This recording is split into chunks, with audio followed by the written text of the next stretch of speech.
So it's a good thing to advise anybody that come to you, to increase the prana. Because all the problem that might occur, according to Patanjali Yoga, is because the prana is low. When the prana is low, the mind is low. When the mind is low, your thinking is wrong.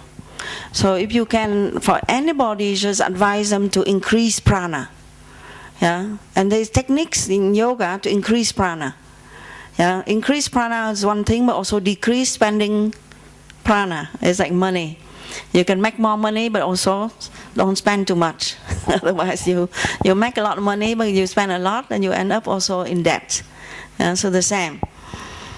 So try to think in which way the person can increase prana, how the change of lifestyle can give them more prana, how to apply the holistic lifestyle that can increase prana. This is Swami Vishnudevanji.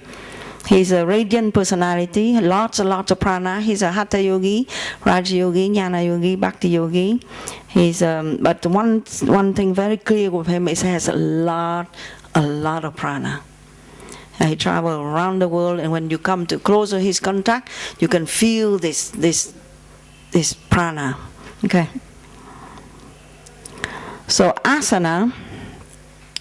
So one thing with asana, you need to understand is asana help to unblock and channel prana. That's the main thing about asanas.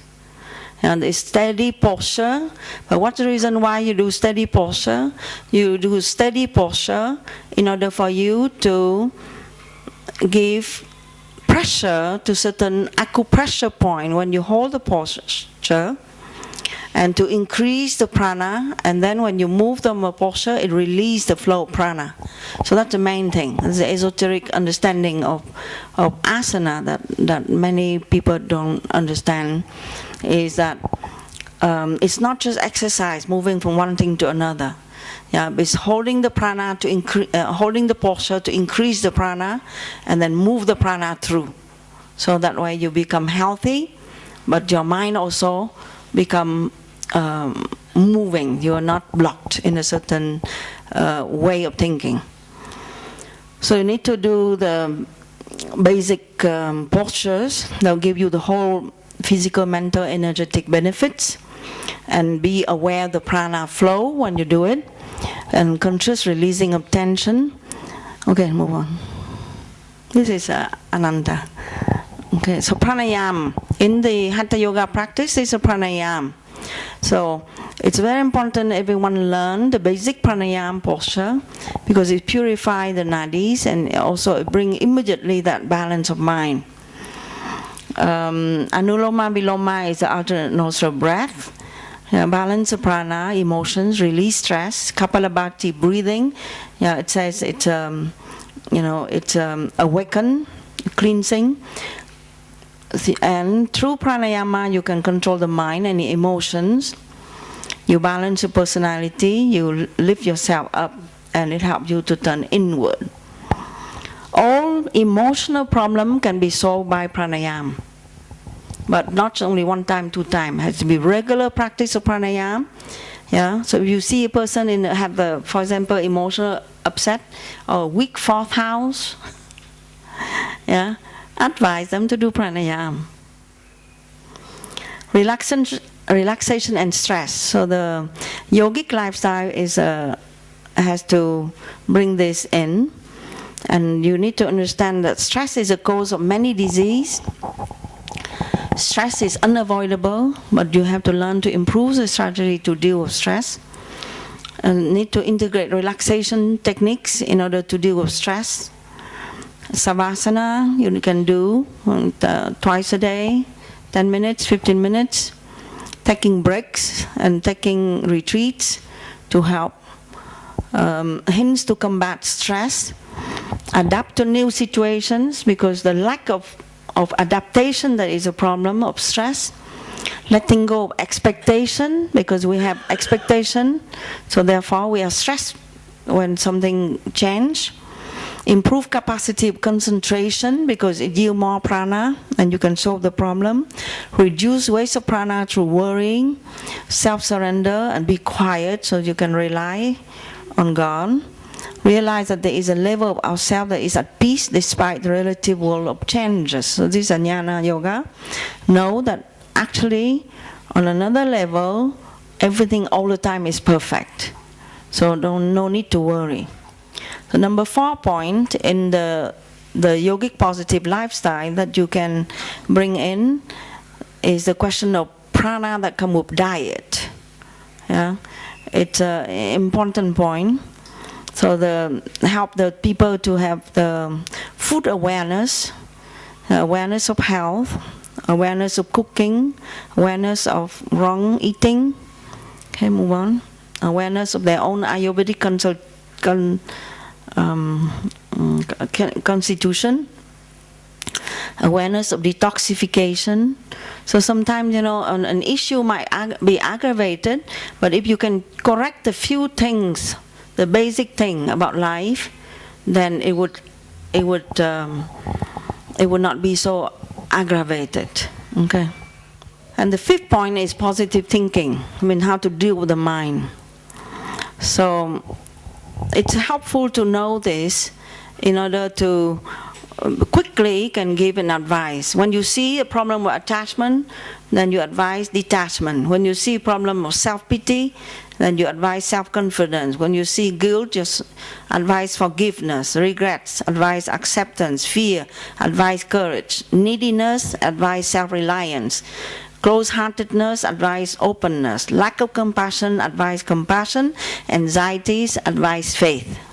Calming excessive emotions, transform emotions to devotion. So, yogis don't want anything excessive. Because excessive means the mind go up and the mind go down. And when the mind go up, the mind go down. The mind is swinging from one extreme to another. At that time, it's a good indication that you do not know the truth about self. Because the truth about self, as the scripture taught so, it's not in the extreme. It's in the equanimity of mind. So therefore, if you see excessive emotion in somebody, that's why I'm a little bit wary about all this exalted thing. Exalted moon, exalted Jupiter, exalted Venus. You have to be very careful with this. Make inventory of extreme tendencies and learn how to temper themselves by seeing a larger picture and redirecting the energy. Okay? So fanaticism, sectarianism, then you need to correct with tolerance and unity. Uncontrolled sensual desire, lust, then turning inward and devotion. Greed, then replace with contentment. Envy, jealousy, replace with acceptance. Move on. Replacing with positive emotions. So again, all this, keep moving on. And the 5th point is meditation. Calming the mind, turning inwards. Practice introspection to find answers and to free from mental habits. Find connection to high mind and intuition. Cleanse the subconscious. Increase the conscious and intuition. All this is achieved during meditation. Meditation is higher than concentration. So these are only some guidance, what to ask. Okay, move on. The mind, again, you want to know the nature of the mind. So if the mind is too influenced by this and that, then you know it's something need to be corrected. External self-importance, search for power, sensual desire, excessive material motivation, name and fame motivation, competition motivation, and so on. Move on. This is the moon. And then this is the list, that is in the Bhagavad Gita, all the positive sattvic quality, courageous, focused, calm, even mind, stable, patient, inner-oriented. Okay, move on.